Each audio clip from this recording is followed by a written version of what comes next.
So good afternoon. Welcome to our second research conversation of this fall semester. We had a great one a few weeks ago with Amy Roth-McDuffie, and I know this will be great as well today. I have the honor of introducing to you two of our very highly successful assistant professors, and I consider both of these presenters today rising stars for the College of Education. So Dr. Bruno and Dr. Holly Whittenburg, they will both speak to us today on supporting the successful transition of students with disabilities from school to adult life through policy and practice. They will present their research on two individual projects related to the transition from school to adult life for students with disabilities. They will then discuss how their two lines of research converge and the great work they both do together. Later on, near the end of the presentation, we will have time for discussion. So this is part of what we call conversation. This is part of the signature of this program. Just to let you know just a little bit of their bios, Lauren's research focuses on improving transition outcomes for youth with disabilities. More specifically, she focuses on improving the preparation of pre-service and in-service educators' ability to implement evidence-based practices related to transition. And he also uses the UDL framework to improve post-school outcomes of youth with disabilities and post-secondary educational opportunities for youth with intellectual and developmental disabilities. Lauren also focuses on the shortage and high attrition rates of special educators, such an important area even now. So all this research focuses on improving employment opportunities for transition-age students on the autism spectrum and students with intellectual disability. Her research, recent research examines interventions to teach employment-related skills, approaches to creating opportunities for inclusive work experiences, and how special education and vocational rehabilitation law and policies affect the transition experiences of students with disabilities. Another exciting line of research. Again, these are two of our great assistant professors, rising stars. It's been my personal pleasure working with both of them, and I know, as I always say, the best of them is even yet to come. I can see that they have such great careers, and we're excited that they are here with us. Please join me in welcoming Lauren and Holly today. Thanks, Shola. I'm going to share my screen now. All right, can we all see that? Yes, okay, I see thumbs up. All right, great. So like Shola said, Holly and I will today be presenting about supporting the successful transition of students with disabilities from school to adult life, and our focus on policy and practice. And so here's our agenda. So we are each going to take time just to introduce ourselves briefly so you can put a name to a face. And then I'm going to share about teachers' use of high leverage and evidence-based practices to improve transition outcomes. And Holly is going to focus on her work around school to work for students with disabilities and the transition there. So I'm Lauren Bruno. I'm an assistant professor of special education. This is my third year here on the Pullman campus, and I am excited to share my work with you today. And I'm Holly Whittenburg. I too am a third-year assistant professor of special education, also based out of Pullman, and just really excited for this opportunity. And like the fun part is that I also get to present with one of like my very favorite collaborators, Lauren. So we're hoping for a really kind of rich discussion, and we're grateful for you being here. Thanks so much. Thanks, everyone. All right, so like I said, I'm going to share about my line of research first. And so I'm really focusing on teacher preparation and in-service professional development for secondary special educators specifically. So today I'm going to be really discussing the importance of transition, and then 2 projects that focus around these areas that I've been working on. And so my research, as Shola stated, is primarily focused on improving transition outcomes for youth with disabilities, with a focus on post-transition to post-secondary education or employment. And so really the first project I'm going to present on is presenting my research that focuses on evaluating the knowledge and practices of teachers of students with disabilities and their use of evidence-based transition practices. So as we know, policy such as the Individuals with Disabilities Education Act of 2004 and the Every Student Succeeds Act of 2015. IDEA requires transition services and promotes the use of evidence-based and high leverage practices. ESSA also does this through the inclusion of universal design for learning within its policy. Yet we know that even though policy is saying we should be doing these things, students are still experiencing lower outcomes, specifically in the areas of employment, graduation rates, and enrollment in post-secondary education. What we know from the research is evidence-based transition practices can be used to improve these outcomes for students with disabilities. And the use of high leverage practices, which includes the use of universal design for learning, can support students' achievement across areas as well.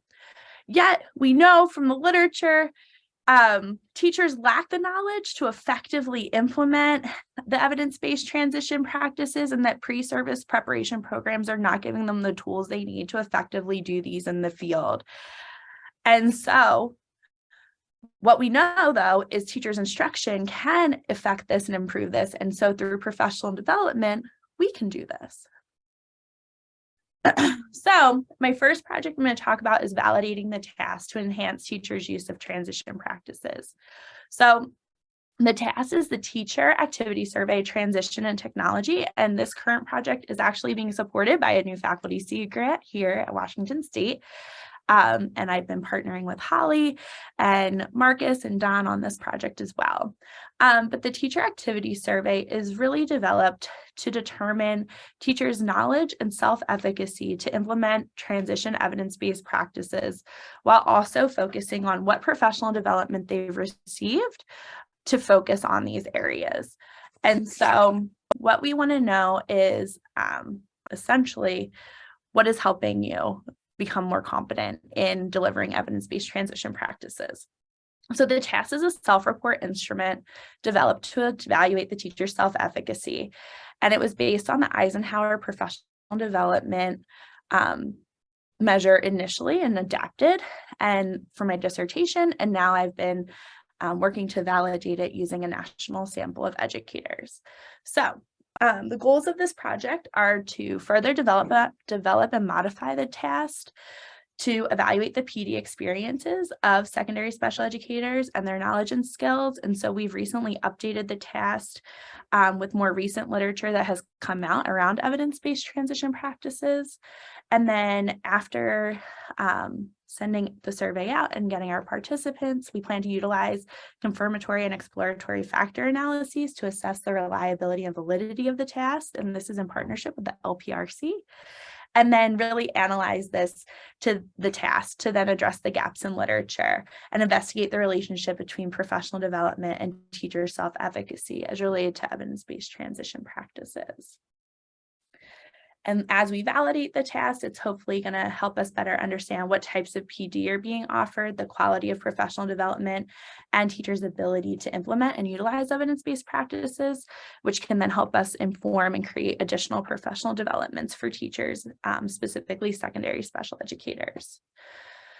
So this is the timeline of this project. We have updated the task. It is in Qualtrics, and like I said, it's based on the most recent literature that has come out around research evidence-based practices for youth with disabilities, transition age youth specifically.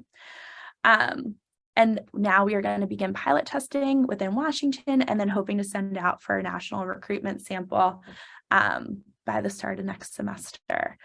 The listserv has been created, and one of the things that I would like to shout out is I hired a ROAR intern who has helped create that listserv of national state transition coordinators and university special education program contacts. And so my WSU Roar intern has been really supportive in developing this list for dissemination. So shout out to them. And so by getting this sample of 1,000, that should give us enough power to effectively validate and assess the reliability of the measure.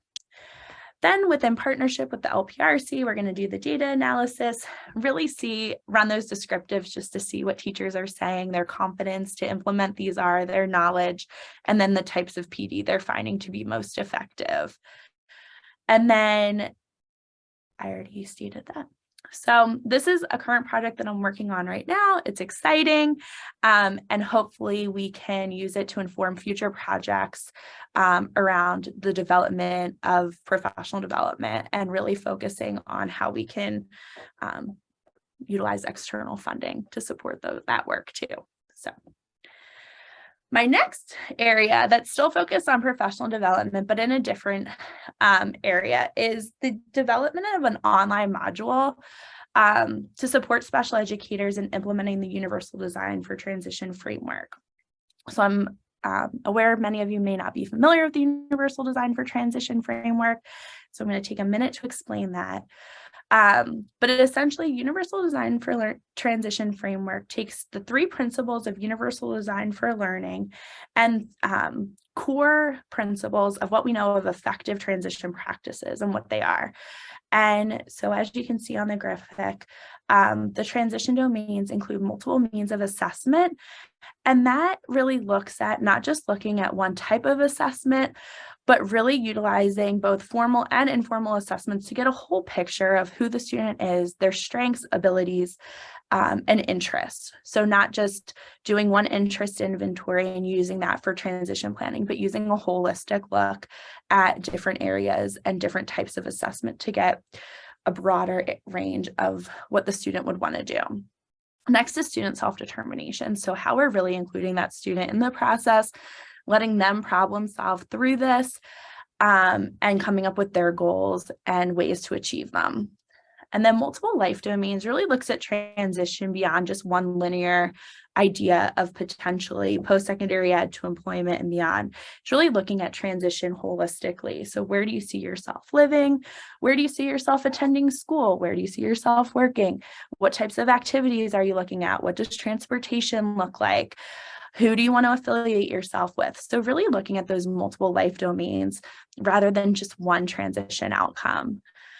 And then the last is multiple resources and perspectives. And this is where we're bringing in a ton of different folks to give different perspectives and resources within the community and connections to support student transition. So that may include agencies, families, friends, future employers, current teachers, current coaches, current peer mentors, or different areas. And this can change and vary across students' transition timelines as well.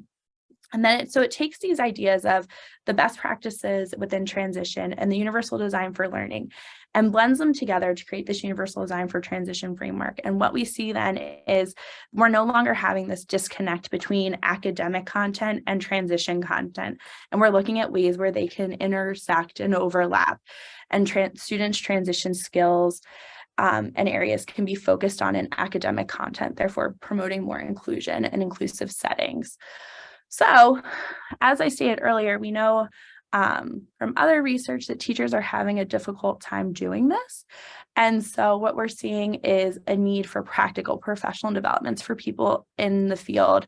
So that led us to creating an online module. So it's asynchronous professional development that teachers can access.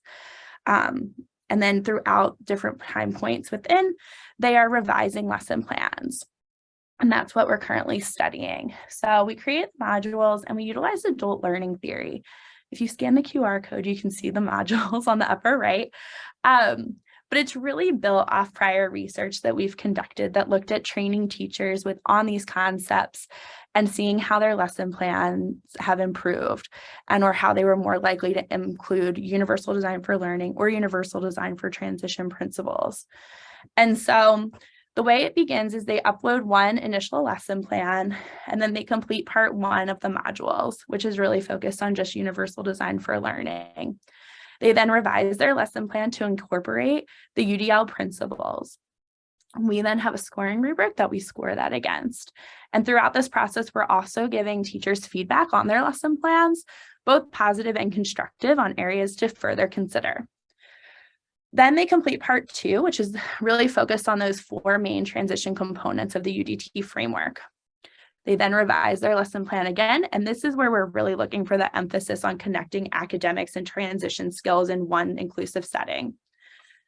We then evaluate that, again, provide feedback, both praise and constructive, and then teachers are finished that part of the study. They then have the option to participate in focus groups, which are more utilized to inform our modules and their experience within the modules and things. And then we're also coding lesson plans to see which practices are most prevalent within.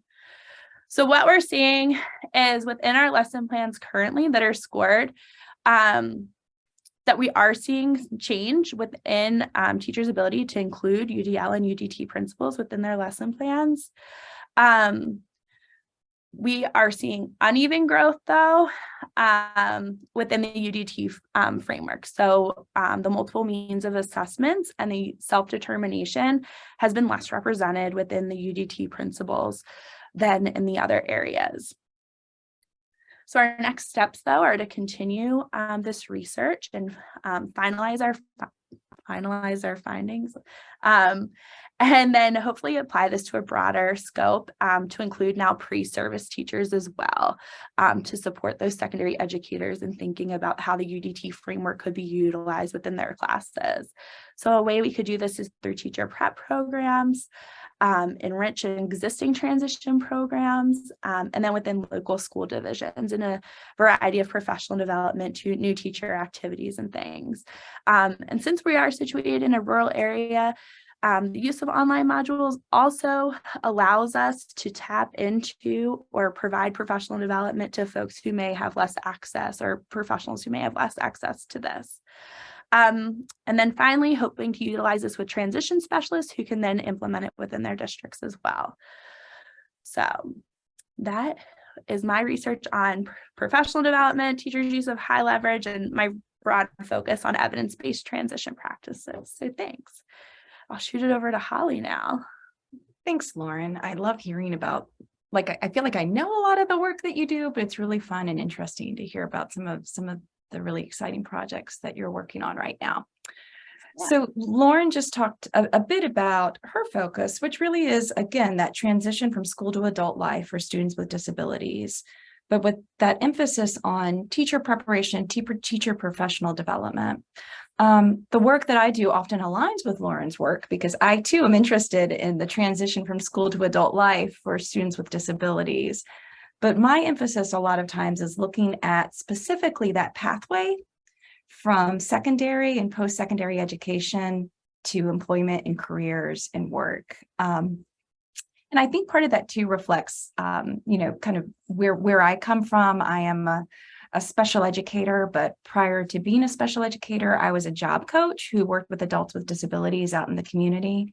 And before coming to WSU, while I was a doc student, I also worked for Virginia Commonwealth University's Rehabilitation Research and Training Center, where a lot of the projects and the grants that we were working on really did focus on pathways to employment for young adults with disabilities, particularly young adults on the autism spectrum and young adults with intellectual disabilities. So Lauren, if you want to pop over to the next slide, I see we have I love seeing all the graduate students who are here on the call as well. So in my coursework as a doc student, we very much had a focus on policy as well, and special education policy and understanding it. And one of the things that was really interesting was as I was going through my doctoral studies, there was this sweeping law that kind of changed things, right? So I think for graduate students and doc students too, it's sometimes being aware of and kind of, hey, what's happening out there that could potentially influence how, the field and how we do things. Well, for me, there was the Workforce Innovation and Opportunity Act of 2014. And although we know that IDEA really governs special education law for students with disabilities, there's these other laws and policies that affect their experiences as well. And WIOA was a huge one. In that, up until that time, vocational rehabilitation agencies, or the state agencies who are charged with supporting people with disabilities and finding employment and helping them maintain employment. Previously, their work around students with disabilities had very much been this kind of sequential handoff, right? Like, schools, you do your thing, and then we're going to pass the baton to adult agencies such as vocational rehabilitation. But with WIOA, that really changed. And lawmakers almost got ahead of things to say, hey, we recognize that starting early, coordinated collaborative services are more likely to improve outcomes for this group of students who have seen very poor but stable bad outcomes over the last 20 years. So what do we do differently instead? Well, WIOA hit out a couple of key things. First, we need vocational rehabilitation professionals to be working collaboratively and in coordination with schools. And there are these 5 areas that the law defines of services that can be provided to students with disabilities by vocational rehabilitation while they're in K-12. And those are these pre-employment transition services. And they go around career awareness, work experiences, instruction and self-advocacy, workplace readiness training, or those soft skills, and then also counseling on opportunities for enrollment in post-secondary education. WIOA also intensively broadened the expanse of who those students are by not just being students with disabilities who receive special education services, but also students on 504 plans and students with medically documented disabilities who might not be receiving any kind of specialized services in their K-12 settings. To accomplish all of this work, Lauren, was it doing weird stuff? Okay, we can stick here for a minute. I think that's where we're headed next. So to accomplish all this work, they'd also put some money into it. And this is a pretty big deal. 15% of all the federal money that goes to state vocational rehabilitation agencies now has to be spent on providing these pre-employment transition services to students with disabilities. The law also requires that states document biannually, so every 2 years, the progress that they're making through these very robust, elaborate state plans on their plans for implementing these specific parts of the law. Lauren, do you mind going to the next one, please? So as an early career researcher, one of the things that I think, is often hard too, and of course we were in COVID as well. So I was thinking about, okay, what do these changes in the law mean for services and the systems of services for students with disabilities, right? It also meant how can I learn about this when I don't have the resources to survey state leaders? I can't run a national survey right now, right? I don't have extensive resources to do focus groups and things like that. So as a doc student, what I found was with my cadre of other doc students and our advisors was, hey, look, here are these publicly available plans that describe what's happening and what states are planning to do. And this really started a line of research for me.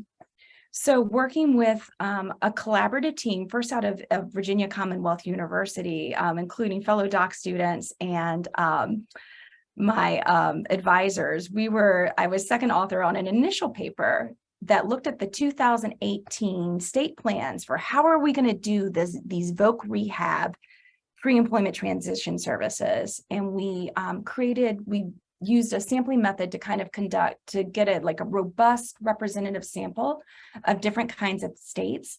And then we qualitatively coded those state plans to see, okay, what are states planning to do? And what in response to this new law, right?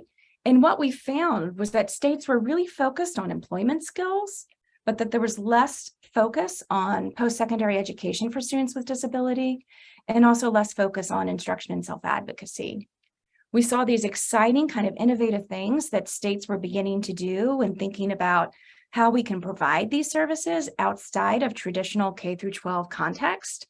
And then we also saw how they were starting to develop networks of stakeholders that included employers, businesses, institutes of higher education to start to do this work, but that also families were and students themselves were less represented in these kind of people who were, and as also probably the most critical stakeholders, they were less represented in these plans of how states were going to do this work, which led to the second iteration. And this is going to be what I'm talking about today. So this is really the second box here. New plans came out in 2020. I was a new first-year assistant professor. It was COVID.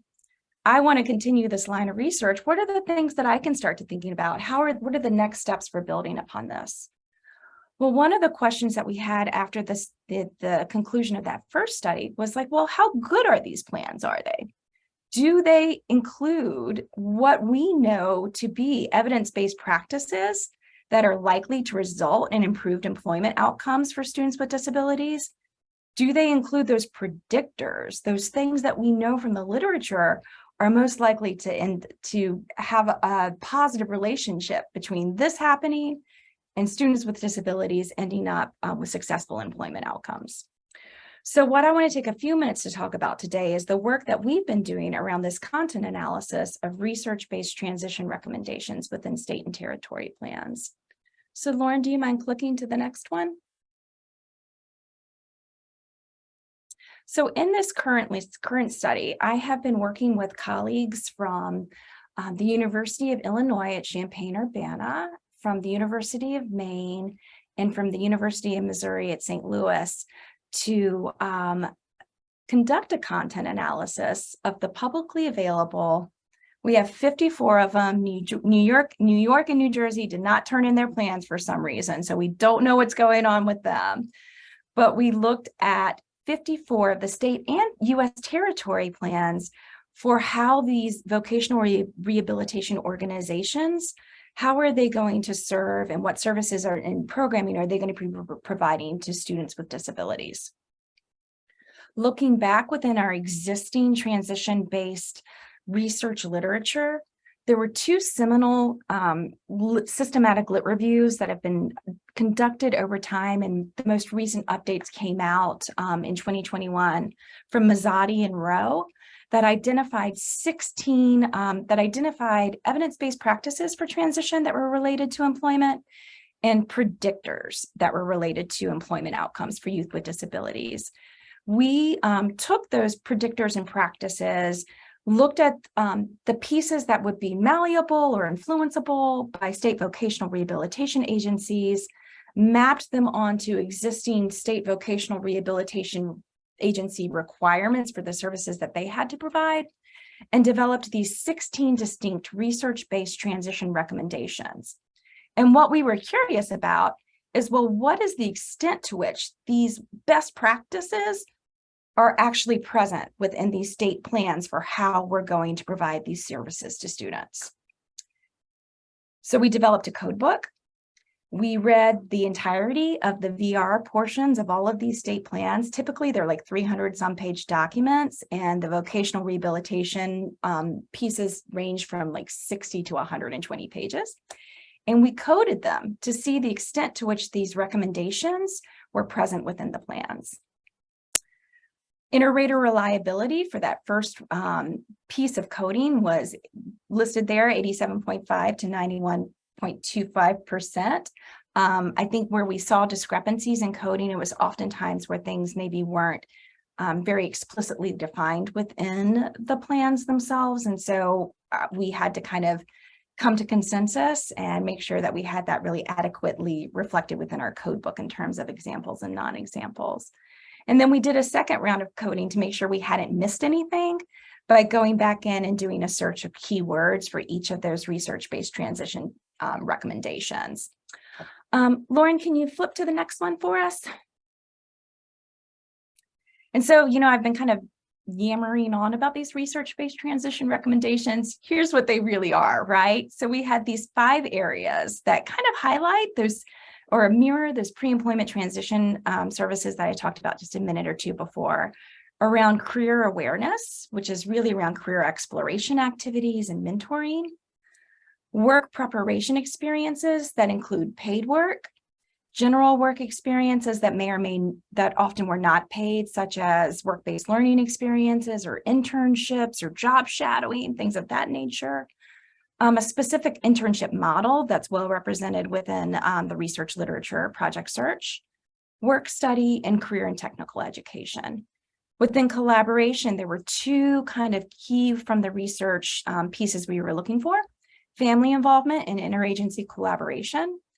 And then within like student skill development, research told us that self-determination, teaching around independent living, around social skills, around use of technology, and oftentimes a kind of mishmash of those within community-based instruction is important. And then when it comes to the transition planning process itself, or those plans that teams make to support students in making a successful transition from school to work, there's person-centered planning and then student involvement within that practice. So what did we find? Let's flip to the next one and we'll talk about that. So we saw that across all 54 state and territories, there was an average of 9.92 research-based transition recommendations within plans. So that range for that actually ranged from 3 to 15 research-based transition recommendations. And most of the plans, 46 of them, had between 8 and 12 RBTRs. Interesting to find out, and looking across states, are the plans the states or the territories who had kind of these kind of like the most quality indicators presence within their plans were Alabama, Idaho, Kentucky, Nevada, and Wyoming. Plans with the least number of kind of these quality indicators or transition recommendations were Guam, Louisiana, and New Hampshire. What was really, really interesting was looking at kind of what was most represented. What were states talking about that they were going to do? Well, they were going to do career exploration and career awareness.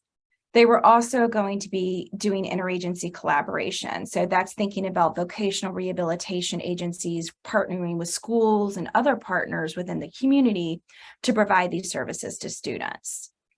General work experience, or that unpaid work experience, was also represented quite frequently.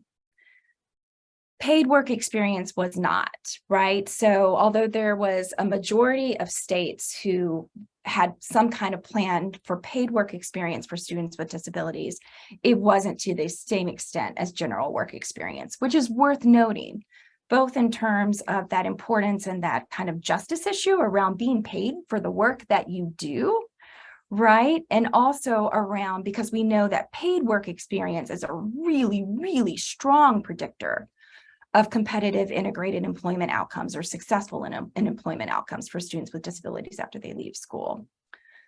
We also found some places where things were least represented, right? Some of these like quality indicators, recommendations where they were least represented. And 2 of those were work study and community-based instruction, which I really think is more a shifting focus. These are kind of more generic terms that used to be used more frequently in the past, but as more specific models of doing and being that work are happening, I think they're just being used less frequently.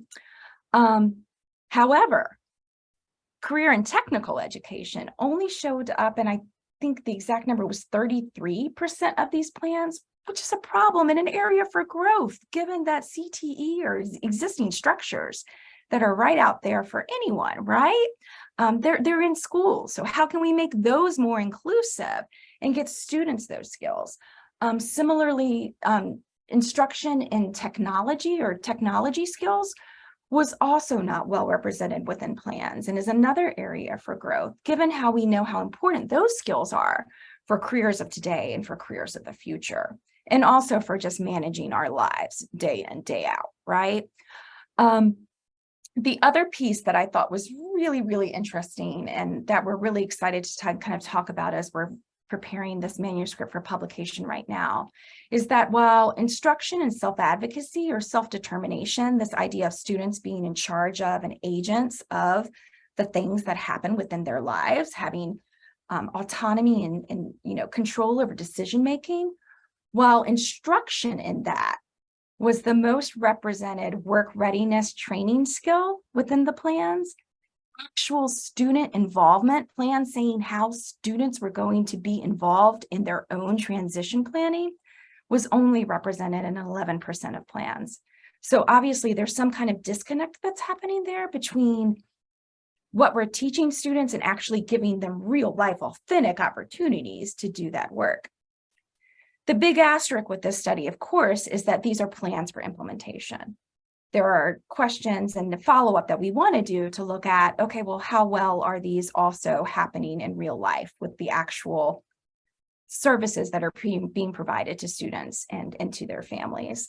The other piece as we move forward and that we're really interested in looking at too is to go back to that state piece. And we're actually conducting a regression analysis now, an exploratory one where we've created a model that looks at some different levels of state factors, like around state demographics, state policies, training and support, to see if there's any relationships potentially between what we would think might be state characteristics that might influence what's in these plans or not. So I will have to keep you all posted on that one. Lauren, do we want to kind of tie it all up together with what this means and what this means for the work that we're doing together? Yeah, definitely. All right, go ahead, Holly. You want to start? Yeah, so I think, that talk about self-determination and students being involved in their own planning is an area where Lauren and I are really starting to work together. And we're working both with our amazing leadership team within Roar, and also several of our Roar graduate students. I know some of whom are on the call now, to look at how do we in our program within here in Roar, how do we do person-centered planning? How do we help students to be in charge of and support them in planning for their own futures? And we're doing that in a couple of different ways. Lauren and I have been working with a group of graduate students here. We've conducted a scoping review of person-centered, exactly, Kelly, Jenna, Catherine, and also Dr. Amber Brown Ruiz, our amazing postdoc. So we've been working with that team to conduct a scoping review looking at person-centered planning within the literature around transition-age youth with disabilities to identify both best practices and then also where there are gaps and what is unknown. Amber and her work around culturally responsive practices, we've been able to she's really been supporting our team too in both developing a framework to think about what does culturally responsive practices within this larger person-centered planning process look like. That's been a piece of the scoping review that we've been doing, and it's also starting to influence the work that we're doing in creating a fidelity of implementation checklist and thinking about those pieces that we need within Roar to ensure that we're providing high quality supports and planning services to our students. Lauren, you want to take it from there? Yeah, definitely. So the person-centered planning work is really exciting, and it's research that is directly connected to practice within Roar, right? Something that we both are very passionate about. But then Roar has other areas too, and one of them is employment services. And so I'm just going to quickly touch on the other two before we open it up for questions. But Holly, this is Holly's grant, actually, the work-related social skills. And that was under a faculty funding award. And right now we just completed pilot testing with Roar employer partners to develop a measure really looking at what social skills employers value most for students coming into employment, specifically those with IDD. And so that's been piloted, and we are working again with a wonderful Roar interns that we've hired who helped us develop a database of all-inclusive post-secondary ed programs nationally to send out a national survey to programs who will then share it with their employer partners to then get a national sample of kind of, again, in what industries are prioritizing which social skills and vice versa. And so that is exciting work that Holly is leading. And then again, we are interviewing transition leaders to, again, determine areas of need for partnerships and how we can better improve our programming and the needs in service delivery and personnel prep. So I'm sure you can see some parallels between my and Holly's work, especially with our focus on research-based transition practices, but in two different areas, right? As Holly looks at policies and state plans, and I look at the preparation of in-service and pre-service teachers. So thanks for your time. I'm going to unshare our screen, so we can open it up for questions. AJ, please. Sure, I'd like to start my question now, and that was a great presentation, both of you. I really learned a lot about your work. I've had a Roar student in my 301 section for several years now. And so I'm familiar with their work, and I'm familiar with the limitations and so forth that we work with, and so on and so forth. Could you tell me a bit more? You just got very much at the end there about Roar and sort of evidence-based practices that you get out of Roar, or what is Roar?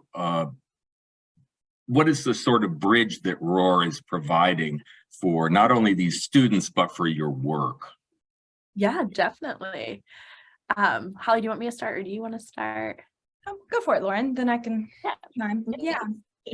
So Holly and I are both co-PIs right now on the TIPSID federally funded grant that supports Roar. And within that, it's a model demonstration project. So what we're really looking to do is how we bring research into Roar to make sure that we are doing the best practices for our students. Overall, we know inclusive PSCs are good, right? They lead to greater employment outcomes and or enrollment in traditional post-secondary education institutes after they've completed an inclusive PSC. We know they lead to greater levels of independent living within the community and community engagement. But one of the things as we bring research into Roar is what we're really looking to do is really make that connection between the research and practice. So within our person-centered planning scoping review, we were doing practices, but we knew we had to enhance them in a way that was sustainable and meaningful for our staff as well. And so that's where we began our scoping review, to start with the research, touch on that, and see what we're doing that aligns and where we need to improve. And so as we're in year 3 now of our model demonstration, right, we're working towards establishing those practices. And I think that's across all areas in our academic classes and our employment services program and different things like that. And I would just chime in on that, Lauren, as we said, this idea of person-centered planning is the idea that the student really, it's their dreams and visions for their future, and then how Roar as a program can help support them in achieving those. One of the things that we were also really mindful of and wanted to be sure of, because sometimes there can be some baked in assumptions there around what it means to be an adult, what a successful life looks like. And we wanted to make sure that the work that we're doing within Roar as we hold those meetings and we support students and families is that we're also recognizing and celebrating the cultures and communities that our families and our students come from, and not making sure that we're also kind of pushing a one size fits all on what it means to be an adult, right? Or what it means to have a successful life. So that's, I think, where we've been really so lucky to have Amber Brown, Dr. Brown Ruiz's expertise and support here too, and helping us kind of think about our structures and to infuse that into our scoping review to see what does the literature tell us about how do we do person-centered planning in a culturally responsive way, and how can we create measures and support for our staff and our families and our students to ensure that we're doing that within Roar as well. Thank you. I've got another question, but we're going short on time, and I want to make sure I'll ask it of you otherwise, but want to make sure others can ask questions, please. Anyone else have questions?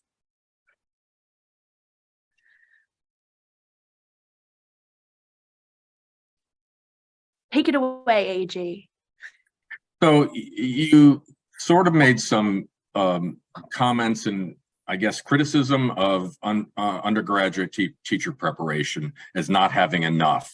How do we go about doing that? Because I certainly talk, you know, 301 is like Piaget on Tuesday and Vygotsky on Thursday kind of course. How do we have time to do that in our undergraduate preparation if they are not special education endorsement people?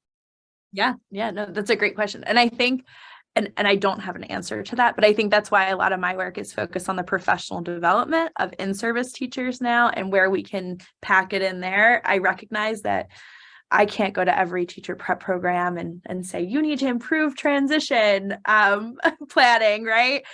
Because there isn't enough time all the time, right?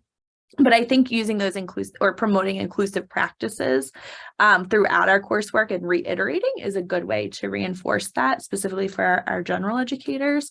But that's why a lot of my work is focused on the in-service development. But Holly, if you want to add to that. Well, so it's not my work, but there's some really interesting work being done. Val Mazzotti and Allison Lombardi. Val Mazzotti is out of UNC Charlotte and Allison Lombardi is out of Connecticut. And right now they're really starting to look at and think about and frame transition for students with disabilities, looking at a multi-tiered systems of support model. So if we think about Washington and the High School and Beyond program or plan, High School and Beyond plan, like we're doing, particularly within like employment and college and career readiness, we're starting to do some of this work. But I think it's getting systematic and thinking about what are those universal supports or services that all middle and high schoolers need, right? To be exploring careers and understanding opportunities and things like that. And then where are those pieces where we need to like up the ante to the next tier of instruction, right?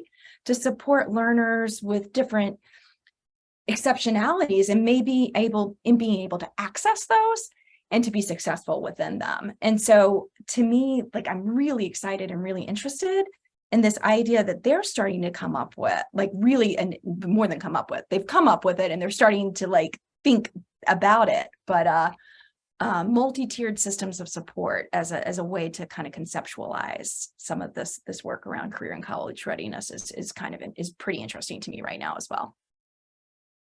We have 1 minute left. Anyone have any other questions? Shola, Laura, anyone?